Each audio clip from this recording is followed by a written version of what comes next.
राष्ट्रीय स्वयंसेवक संघ के 5वें सर संघचालक सुदर्शन जी की जयंती पर कृषि मंत्री कमल पटेल ने कहा है कि प्रदेश के हर जिले में कृषि विभाग सुदर्शन जैविक वाटिका का निर्माण करेगा।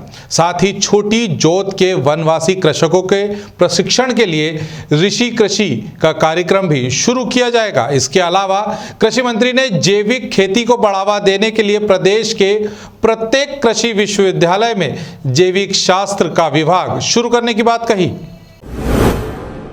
मुझे गर्व है कि मैं किसान हूं, पहले किसान हूं, बाद में मंत्री हूं, और इसलिए मैं किसान की तरह सोचता हूं कि किसान को किस तरह की तकलीफ है वो सब तकलीफें हम दूर कर रहे हैं।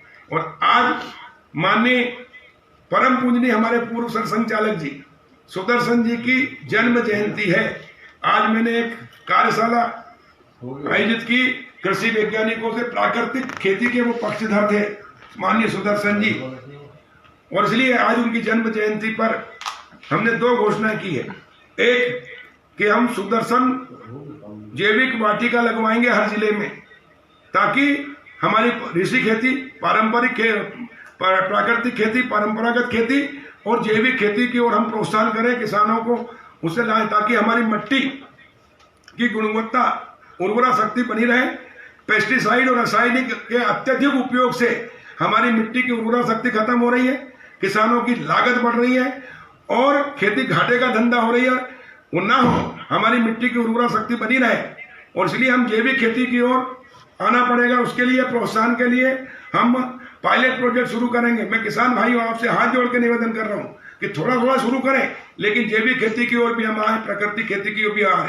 दूसरा, कृषि महाविद्यालयों में जितने भी विभाग हैं उसमें जैविक खेती का, प्राकृतिक खेती का विभाग नहीं है, और इसलिए जैविक शास्त्र विभाग भी हम खोलने जा रहे हैं। किसान के बेटे जब कृषि महाविद्यालय में पढ़ते हैं तो जैविक खेती की पढ़ाई भी उनको हम कराएंगे। उसके लिए अलग से विभाग भी हम खोलेंगे, ताकि जैविक खेती का प्रचार प्रसार हो, विस्तार हो, और हमारी मिट्टी जिसमें हम पेस्टिसाइड का अत्याधुनिक उपयोग करने से, अधिक से अधिक उपयोग करने से, रासायनिक खाद का उपयोग करने से जो जहरीली हो रही, जो अनुपजाऊ हो रही है, जो बंजर हो रही है, उससे बचा सके, पर्यावरण की भी रक्षा कर सके, और किसान की लागत जो दवाइयां पेस्टिसाइड के अधिक उपयोग से महंगी होती जा रही, लागत बढ़ती जा रही है, आमदनी कम हो रही, वो लागत भी कम हो और उनकी उपज बढ़े, और आने वाली जो हमारी पीढ़ी है उसको अच्छा एक पर्यावरण और अच्छा भोजन, अच्छा उत्पाद हम दे सके, ताकि उनका स्वास्थ्य ठीक रहे। खबरों में बने रहने के लिए ग्रामीण भारत टीवी को सब्सक्राइब कीजिए